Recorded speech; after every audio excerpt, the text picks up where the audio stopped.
इस वर्ष डेंगू रहा कम, चिकनगुनिया के मरीज बढ़े। जनपद मथुरा में इस बार चिकनगुनिया ने अपने कई सालों का रिकॉर्ड तोड़ दिया। जिला मलेरिया अधिकारी आर.के. सिंह ने बताया है कि इस वर्ष चिकनगुनिया 12 से 15 साल बाद लौटा है।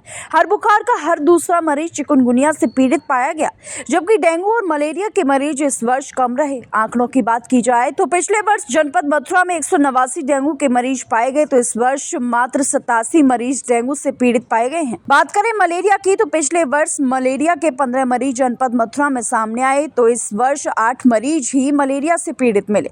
वहीं चिकनगुनिया पर काबू पाने के लिए स्वास्थ्य विभाग मार्च माह से ही अपना अभियान चला रहा था।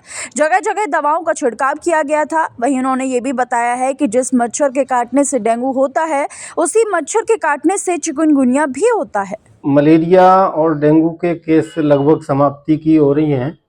हालांकि कई पिछले सालों से अगर आप तुलना करके देखेंगे तो इस बार काफ़ी कम संख्या डेंगू और मलेरिया के केसों की रही है। हाँ, कई साल बाद अब की बार चिकनगुनिया के केस ज़रूर देखने को मिले थे, जिसके लिए त्वरित कार्रवाई की गई और वो पूरी तरह कंट्रोल में है। और इस बार जो डेंगू के केस निकले हैं, पिछले साल से अगर तुलना करेंगे तो 179 केस थे डेंगू के, और इस बार हुए हैं 87। अभी तक केस जो हमारे पास डेंगू के आए हैं वो 87 केस डेंगू के हैं। इसी तरह मलेरिया के पिछले साल 15 केस थे, और अभी तक हमारे पास कुल 8 केस मलेरिया के मिले हैं, और जिनके लिए हमारी टीमें लगातार फील्ड में जाती रही हैं और अभी भी बराबर जा रही हैं। लोगों को जागरूक करने के साथ साथ वहाँ पर ग्राम में साफ़ सफाई और छिड़काव फॉगिंग के लिए भी ग्राम प्रधानों को और पंचायत विभाग को ग्रामीण क्षेत्र में अवगत कराया जा रहा है, और लगातार ये कार्य जारी है। जैसा आप बता रहे हैं चिकनगुनिया, और इनकी भी आपकी बार नया चिकनगुनिया का ज़्यादा प्रभाव पड़ा, तो चिकनगुनिया होने क्या कारण रहा है? चिकनगुनिया भी जिस मच्छर से डेंगू बीमारी फैलती है, एक यह वायरस का रोग है जो मच्छर के द्वारा एक इंसान से दूसरे इंसान में फैलता है। जो डेंगू जो फैलाता है, डेंगू का वायरस जिस मच्छर के थ्रू फैलता है वही मच्छर यानी एडीज इजिप्टाई नाम का मच्छर होता है, जो डे बाइटर है, और उसी मच्छर के द्वारा चिकनगुनिया का वायरस भी फैलाया जाता है। तो यह बीमारी भी मच्छर के थ्रू ही फैलती है।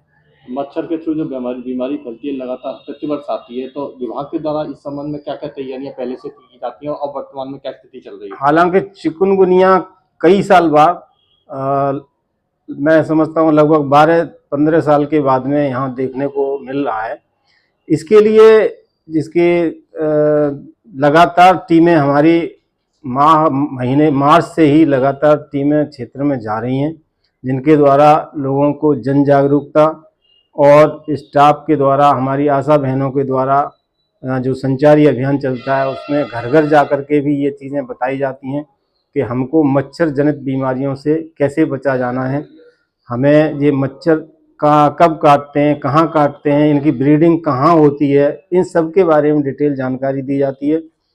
तो मच्छर जो डेंगू का है ये दिन में काटता है और साफ पानी में ही ब्रीड करता है, और ख़ास तौर से जो हमारे घरों के अंदर जो कंटेनर हैं उनमें पानी भरा रहता है, जैसे हम पशुओं के लिए पानी भर के रखते हैं, वो लगातार पानी एक बर्तन में अगर 7 दिन से ज़्यादा भरा रहेगा तो उसमें अंडे ब्रीड करेगा, और 7 दिन से पहले अगर उस पानी को फैला देंगे तो ब्रीडिंग उसको चेक हो जाएगी, रुक जाएगी। कारण ये है कि अंडे से उड़ने लायक मच्छर बनने में 7 दिन लगते हैं।